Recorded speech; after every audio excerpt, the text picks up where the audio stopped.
Welcome to a channel civil insight. तो आज हम करेंगे 3 पॉइंट प्रॉब्लम में नेक्स्ट मेथड लेमेंस मेथड। तो इससे पहले हम सारा 3 पॉइंट प्रॉब्लम कवर कर चुके हैं, उसमें हमने मैकेनिकल मेथड भी कर चुके हैं, ग्राफिकल मेथड भी कर चुके हैं। तो आज हम कर रहे हैं लेमेंस मेथड। तो इससे पहले दोनों पार्ट के हमारे लिंक आपको डिस्क्रिप्शन में मिल जाएंगे। तो आज का लेक्चर शुरू करने से पहले अगर आपने हमारे चैनल सिविल इनसाइट को नहीं सब्सक्राइब करा तो अभी कर लीजिए। तो देखो लेमेंस मेथड, तो लेमेंस मेथड वैसे बहुत इजी मेथड है अगर आपको पहले से हो जाए, अगर नहीं हो तो 3 4 5 बार करना पड़ जाता है बार बार मेथड। कैसे? तो देखो we have already seen that the 3 point problem lies in orienting the table at the point occupied by the table. In this method the orientation is done by trial and error. देखो trial and error आता है and is therefore also known as the trial and error method. तो इसलिए इसको trial and error method कहते हैं। कैसे कहते हैं अभी हम देखते हैं आगे। देखो सबसे पहले देखो वही same, set the table at P and orient the table approximately so that AB is parallel to AB, clamp the table. देखो अब इसको कहते हैं कि यार P पे आपने ऐसे सेट कर दिया, ठीक है, ऐसे P पे आपने सेट कर दिया। अब देखो A B C आपको 3 वेल डिफाइंड पॉइंट्स है आपके पास। देखो A B C ऐसे आ गया, तो हम कहते हैं कि जो A कैसे ओरिएंट करने से अप्रोक्सीमेटली कि जो हमारा A B पॉइंट गिवन है ना, जो प्लेन पे है A B, तो इनको पैरेलल में होना चाहिए। ये पैरेलल में हो जाएंगे। देखो आप देख ही सकते हो, अगर आप इसकी ऐसे लाइन देखोगे और इसकी ऐसे, तो ये पैरेलल से है, तो ये हमारे ओरिएंट हो गया एक बार के लिए। देखो अब keep the lidded pivoted about A side to A। तो A पे हमने रखा, तो यहाँ पे हमने साइड A कर दिया अच्छे से, ठीक है। अब उसके बाद आएगा हमारा draw the ray. Similarly draw rays from B and C towards B and C respectively. If the orientation is correct, the three rays will meet at a point. If not, they will meet in 3 points forming one small triangle of L. अब देखो इसका क्या मतलब हुआ। देखो आपको resection तो आपने पढ़े, तो वही है। तो देखो अगर इन तीनों का पॉइंट लेट ये, जैसे अगर आप टेबल अगर मैं यहाँ पे ऐसे बनाऊं तो इसमें तो देखो ये A है, ये B और ये C, ठीक है। ये हमारा ऐसे A, ये B एंड C। अगर यहाँ से रे आते हुए कुछ इस तरह ऐसे आए, यहाँ से ऐसे आएगी और यहाँ से कुछ इस तरह आएगी, ठीक है। देखो अगर तो ये एक ही पॉइंट बन गया तो मतलब कि हाँ भाई ठीक है, आपका यहाँ पे खत्म हो गया प्रैक्टिकल, ठीक है। जो भी आप लेमेंस मेथड करोगे यहाँ पे खत्म हो गया। लेमेंस मेथड भी नॉर्मल आपका रिसेक्शन मेथड हो जाएगा, ठीक है। अब आपका यहाँ पे आप P, जो भी आपका P था, ये पूरा आपका कैपिटल P, वो यहाँ पे आपका P पॉइंट आ गया, जो कि आपको ये निकालना। लेकिन अगर ऐसी चीज नहीं होती, अगर ये चीज ऐसी नहीं होती कि ओरिएंट आपका नहीं हुआ अच्छे से, आपने अप्रोक्सीमेटली करा है, देखो if the orientation is correct, तो ये आ जाएगा। देखो तो 3 rays will meet at an point, if not they will meet in 3 point forming one small triangle of error. तो वही है कि अगर यार ऐसे ना आया एक ही पॉइंट पे, तो कुछ इस तरह ऐसे अलग अलग सा बन जाएगा। देखो ऐसे बन जाएगा, तो ऐसे ही ट्रायंगल बन गया ना ये वाला। तो वही देखो यहाँ पे बना हुआ है, तो आप देख सकते हैं वही यहाँ पे बना है। तो हमारा ऐसे हम कह देते हैं कि ऐसे ओरिएंट हुआ नहीं अभी अच्छे से, तो ये ट्रायंगल आ गया। अब इससे हम कहते हैं ट्रायंगल ऑफ एरर, ठीक है। इसीलिए इसको मेथड को हम ट्रायल एंड एरर मेथड करेंगे, तो उसी को हम कहते हैं इसको ट्रायल एंड मेथड या फिर लेमेंस मेथड, ठीक है। तो अब ये हमारे ट्रायंगल ऑफ एरर आ गया। अब देखते हैं आगे कैसे होगा। तो देखो थर्ड आता है the triangle of error so form will give the idea for the further orientation. तो वो ये कि ट्रायंगल ऑफ एरर आपको बताएगा। लेट अगर बता दो कि बहुत बड़ा हो गया, तो आपको पता चल जाएगा कि यार थोड़ा सा मान लो ज्यादा हमें मूव करना पड़ेगा, थोड़ा ज्यादा हमें रिसाइज करना पड़ेगा, सारा कुछ करना पड़ेगा। अगर आपको छोटा सा बनता है कि मतलब कि आप बहुत ही पास थे, बस छोटा सा थोड़ी मोटी थोड़ी सी आपको करना पड़ेगा, और जिससे कि आपका पूरा ओरिएंट हो जाएगा, ठीक है। तो थोड़ा सा करना पड़ेगा। अब देखो the orientation will be correct only when the triangle of error is reduced to point. ये तो आपको पता है। To do this choose a point P dash. The approximate choice of the position may be done with the help of Layman's rule described later। तो ये हम बाद में पढ़ेंगे अभी Layman's rule, लेकिन उसमें कहता है कि यार P डैश आ गया। अगर मैं आपको Layman's rule बताऊं तो उसमें कहता है कि यार A B C के ना एक ही तरफ हो। अगर आप इस तरफ ले रहे हो तो इस तरफ हो, अगर आप राइट साइड ले रहे हो तो राइट साइड हो, अगर आप लेफ्ट साइड ले रहे हो तो लेफ्ट साइड हो, मतलब तीनों का लेफ्ट साइड हो। ये ना हो कि यहाँ कहीं हो जाए तो A का तो हुआ नहीं लेफ्ट साइड, B और C का हो गया, ऐसा नहीं होना चाहिए। एक तो ये रूल होता है। एक रूल ऐसा होता है कुछ इस तरह लो कि इनका जो भी आपका ये पूरा डिस्टेंस होता है ना, स्केल होता है, जो भी आपका A B C से आएगा वो मतलब अप्रोक्सीमेटली सेम हो, ठीक है। तो वही आपका ये ऐसे होगा। तो P डैश आपने एक बार ऐसे ले लिया, राइट साइड लिया, ठीक है। अब राइट साइड लिया। अब देखो कहते हैं कि the keep the lead along P dash A। P dash A पे आपने एलिडेट रखा, rotate the table to side A। तो P डैश A पे आपने ऐसे रखा। अब आप देखोगे A को साइड करोगे, ठीक है। अब उसकी तरफ को देखते हो आप रोटेट करोगे, clamp the table, this will give next approximate orientation but more accurate than the previous one. तो वही है कि इसको देखते हो आप रोटेट करोगे और आप लाइन देखोगे। अगर मैं सोचूं, देखो P डैश A यहाँ पे है, देखो P डैश A यहाँ पे, अगर मैं ऐसे यहाँ पे ऐसे लाइन बनाऊं, ठीक है, तो लाइन ऐसे बनाओ, तो देखो क्या पता ये पॉइंट ही बन गया, उसके बाद ही सीधा पॉइंट बन जाए, या फिर छोटा सा ट्रायंगल रह जाए यहाँ पे।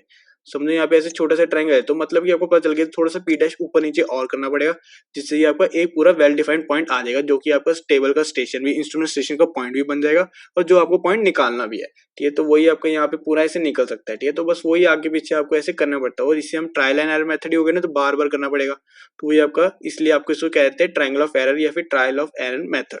देखो फिफ्थ आता है, देखो keep the lead at B and to side B and draw the ray. Similarly keep alidade at C and side C। Draw the ray. These rays will again meet in one triangle, the size of which will be smaller than the previous triangle of error if p dash has been chosen judicially keeping in the view of Lehman's rule.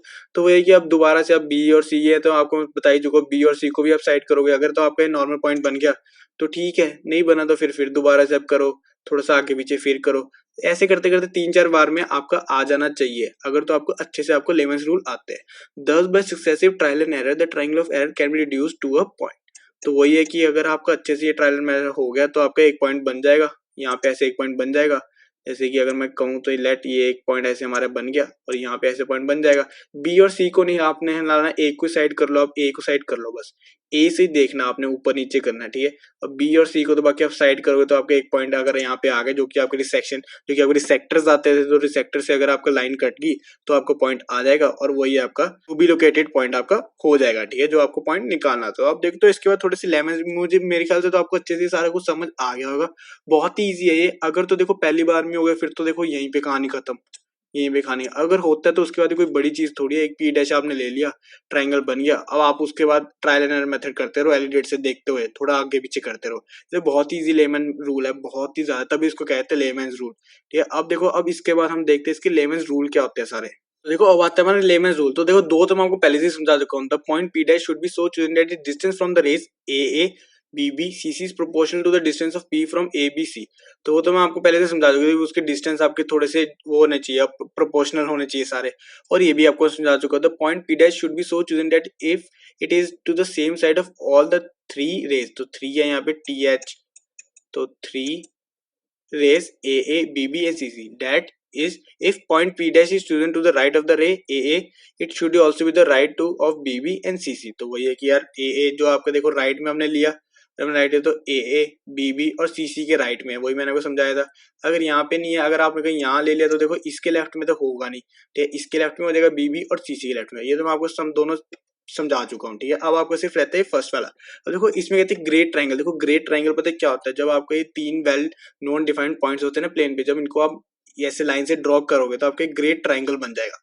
ऐसे आप देख सकते हो, वही आपको दिखाया हुआ ABC, तो ऐसे ग्रेट ट्रायंगल। अगर आप इन तीनों पॉइंट्स को लेते हो, अगर आप सर्कल ड्रॉ करते हो जिसका देखो सर्कमफ्रेंस पे आपका ऐसे पूरे आ जाते हैं तीनों पॉइंट्स, तो हम इसे कहते हैं ग्रेट सर्कल। ये तो आप समझ ना ग्रेट ट्रायंगल ग्रेट सर्कल क्या होता है।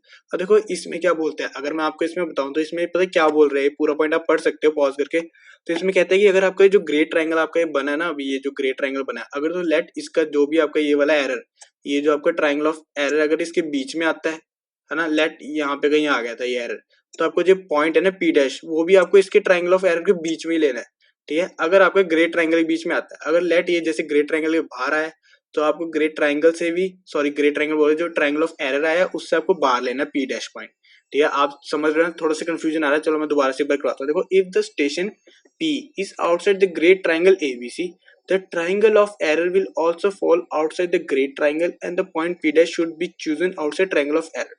तो देखो अब कहते हैं कि if the station P is outside the great triangle ABC, अगर तो स्टेशन भी हमने बाहर रखा, हमने P स्टेशन भी हमने कहते हैं लेट बाहर रखा हमने ग्रेट ट्रायंगल से, ठीक है। अगर अब ग्रेट ट्रायंगल तो ये भी बन जाता है ABC, अगर हमने इसके बीच में रखा है ना, ऐसे होता है। अगर आपने इसके बीच में रखा तो इसका बीच में जो आएगा ना वो ग्रेट ट्रायंगल, तो ट्रायंगल ऑफ एरर भी आएगा इसके बीच में ग्रेट ट्रायंगल के, और उसके बाद उसका जो आपने P डैश लेना है वो ही बीच में आएगा। अगर हम कहते हैं कि सारा कुछ बाहर ही रखा है, जैसे आपने ये वाला रखा है, तो उसमें क्या आएगा कि ट्रायंगल ऑफ एरर भी देखो आपको बाहर बनेगा और आपको जो P डैश लेना है वो भी बाहर बनेगा। बस ये हमारा फर्स्ट पॉइंट है, ठीक है। ये थोड़ा सा समझने वाला था, बाकी दोनों तो आपको मैंने समझा ही दिया अच्छे से।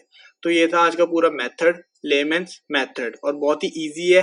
अब इससे आपका पूरा 3 पॉइंट प्रॉब्लम खत्म हो चुका है। अगर आपने दोनों लेक्चर नहीं देखे तो पहले वो देख ले। ये नहीं है कि जरूरी नहीं है कि आपको लेमन्स मेथड समझने के लिए आपको पहले 2 आने चाहिए। आप कोई मेथड कभी भी उठा सकते हो और 3 पॉइंट प्रॉब्लम में कभी भी पूछ सकते हैं कि लेमन्स मेथड बता दो। वैसे मोस्टली लेमन्स मेथड पूछ लेते हैं या फिर आपका ग्राफिकल मेथड, तो आपके दोनों मेथड आने चाहिए और वैसे तीनों ही आने चाहिए। तो आज का लेक्चर यही था। तो अगर आपको वीडियो अच्छी लगे तो प्लीज लाइक करना, शेयर करना, कमेंट करना और हमारे चैनल को जरूर सब्सक्राइब करना। Thank you for watching.